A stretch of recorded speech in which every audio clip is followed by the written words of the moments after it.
Class 10 की physics के जो है ना एमसीक्यू सॉल्व करते हैं। ये 12 एमसीक्यू है बोर्ड एग्जाम के। तो फर्स्ट एमसीक्यू में कह रहे हैं if electric field is applied parallel to direction of electron beam the electrons को क्या होगा अगर इलेक्ट्रिक फील्ड जो है ना हम पैरेलल अप्लाई करेंगे डायरेक्शन ऑफ इलेक्ट्रॉन बीम पे।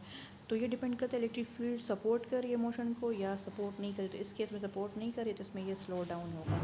विच one of the following information storage device is least use चीज़। कौन सी इंफॉर्मेशन स्टोरेज डिवाइस आजकल कम यूज़ हो रही है? तो वो है फ्लॉपी। ठीक है, ये इन्होंने गलत मार्क किया हुआ है। What type of nuclear decay most often produces the greatest mass and charge loss. तो सबसे ज़्यादा मास और चार्ज लॉस किस में होता है? अल्फा डीके में होता है, क्योंकि इसमें मास लॉस 4 होता है और चार्ज लॉस 2 होता है। If the pendulum complete exactly 12 cycles in 2 minutes. 12 cycles हैं, ठीक है, और हमारे पास 2 मिनट्स हैं। टाइम नीचे लिखते हैं, साइकिल्स ऊपर, नंबर ऑफ साइकिल्स ऊपर लिखने होते हैं। What is the frequency? Frequency क्या होगी? तो ये मिनट्स के वन है, इसको सेकंड में कन्वर्ट करना है तो 2 मल्टीप्लाई बाई 60 कर लेंगे हम। तो 2 मल्टीप्लाई बाई 60 से 120 आएगा। तो 12 बाई 120 करेंगे तो हमारे पास आंसर आ जाएगा। जो भी आंसर होगा वो उसको आप मार्क कर लेंगे। ठीक है, इसके बाद आते हैं slip rings are part of. Slip rings किस चीज़ का पार्ट है? तो हमेशा याद रखें कि स्लिप रिंग्स जो है ना वो यूज़ होता है एसी जनरेटर में, और स्प्लिट रिंग जो होते हैं ना वो डीसी मोटर में यूज़ होते हैं। Cathode rays are beam of. Cathode rays क्या चीज़ होती है? कैथोड रेज जो है ना वो इलेक्ट्रॉन्स होते हैं।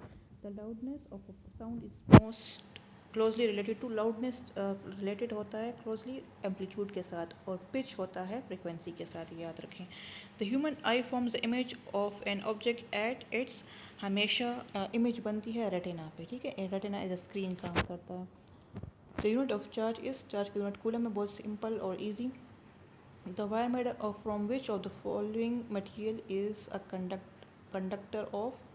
अच्छा, इनमें से कौन से मटेरियल जो है ना वो कंडक्टर है? तो वो हमारे पास है silver. Wire made from which of the following material. किस मटेरियल से जो वायर बनेगा वो कंडक्टर होगा? तो वो है silver. Two resistors of resistances 1। अच्छा, दो रजिस्टर्स है, दोनों के रेजिस्टेंसेज 1 1 है, मतलब R1 भी 1 है, R2 भी 1 है, आर कनेक्टेड इन पैरेलल। और ये पैरेलल में कनेक्टेड इक्विवेलेंट रेजिस्टेंस क्या होगी? तो हम क्या करेंगे, हम सिंपल जो है ना ऊपर R1 और R2 को इस तरह सिंपल मैं कर लेती हूँ। R1 भी 1 है, R2 भी 1 है, तो 1 मल्टीप्लाई बाई 1 ऊपर करेंगे और नीचे 1 प्लस 1 करेंगे। ठीक है, तो 1 मल्टीप्लाई बाई 1 से 1 आएगा, 1 प्लस 1 से 2 आएगा, तो 1/2 अगर हम देखें ऑप्शंस में तो वो 0.5 होता है। तो उन्होंने इनकरेक्ट मार्किंग की है, 0.5 आएगा। Transformer is used for. Transformer हम किस चीज़ के लिए, कौन सी वोल्टेज के लिए यूज़ करते हैं? तो हम हमेशा AC वोल्टेज के लिए यूज़ करते हैं, DC के लिए नहीं करते हैं।